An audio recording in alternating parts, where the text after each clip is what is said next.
Selamat pagi Bapak Ibu dan saudara dikasih Tuhan. Salam sejahtera, kasih karunia dan damai sejahtera dari Allah Bapa dan Tuhan Yesus Kristus kiranya menyertai Bapak Ibu saudara semua. Mari bersama-sama kita menaikkan pujian bagi Tuhan atas kasih setia dan rahmat yang masih Tuhan berikan kepada setiap kita di hari ini. Dan mari kita siapkan hati kita sebelum mulai setiap aktivitas kita dengan bersama mendengarkan dan merenungkan firman Tuhan. Dan sebelumnya mari kita bersama bersatu hati mohon berkatnya di dalam doa. Mari kita berdoa.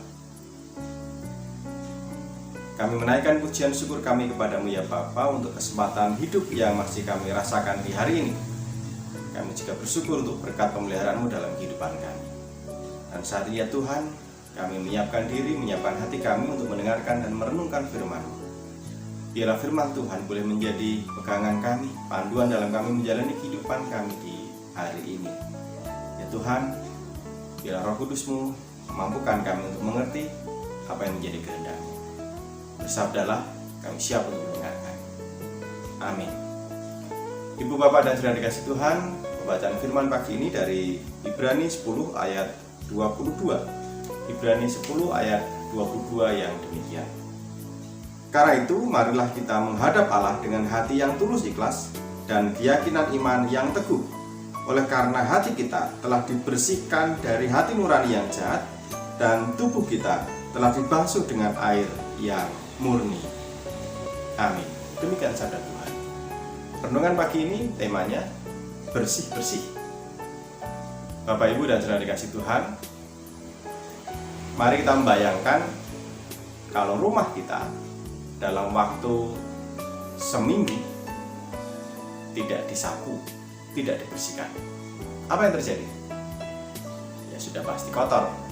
Debu di mana-mana, mungkin sisa bungkus makanan di mana-mana. Kalau yang merokok mungkin ya sisa puntung rokok di mana-mana.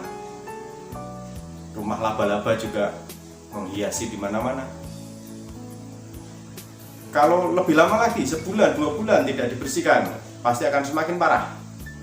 Kotorannya akan semakin banyak dan membuat kita yang tinggal di dalamnya tidak nyaman. Yang harus kita lakukan tentu saja bersih-bersih. Sapu, pakai kemoceng dibersihkan semuanya. Dan apalagi dalam situasi sekarang, situasi saat ini kebersihan sangat penting. Ya, dipel, diberi disinfektan untuk menjaga kesehatan, kenyamanan dan keamanan bagi kita yang tinggal di dalamnya. Bersih-bersih harus rutin dikerjakan, harus dengan disiplin dilakukan. Itu untuk rumah kita. Nah, bagaimana dengan hidup kita, hati kita, pikiran kita? Sebenarnya sama saja Bapak Ibu Saudara.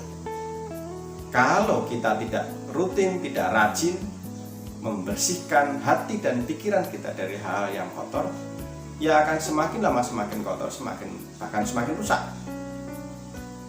Akan menjadi tidak nyaman. Kita hidup dengan tidak nyaman dan orang-orang di sekitar kita juga akan merasakan hidup yang tidak nyaman karena kita yang jarang bersih-bersih tadi. Firman tadi mengingatkan bahwa kita sebenarnya telah menerima berkat Tuhan. Hati nurani kita telah dibasuh, telah dibersihkan di dalam Tuhan Yesus.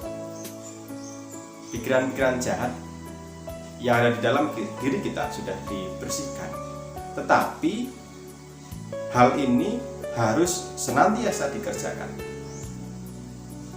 Ketika kita menerima anugerah penyelamatan dari Tuhan, ketika kita mengingat akan kasih Tuhan di dalam Yesus Kristus, kita menyadari akan dosa dan pelanggaran kita, lalu bertobat, memohon ampun, lalu mewujudkan kehidupan baru yang lebih baik, lebih bersih.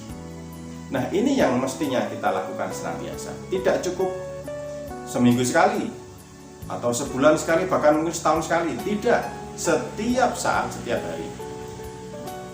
Karena setiap hari, setiap waktu dalam diri kita muncul kotoran-kotoran tadi, pikiran-pikiran jahat, keinginan-keinginan jahat, keinginan-keinginan yang tidak sesuai dengan kehendak Tuhan. Pikiran-pikiran buruk tentang orang lain, iri, dengki, bahkan mungkin emosi dan dendam yang menguasai diri kita, menguasai hidup kita. Itu yang harus senantiasa kita bersihkan. Itu yang harus senantiasa kita buang, sehingga kita senantiasa memiliki hati dan pikiran yang bersih di hadapan Tuhan dan sesama. Dan kalau kita memiliki hati dan pikiran yang bersih, maka kita menjalani hidup kita dengan ceria, dengan sukacita.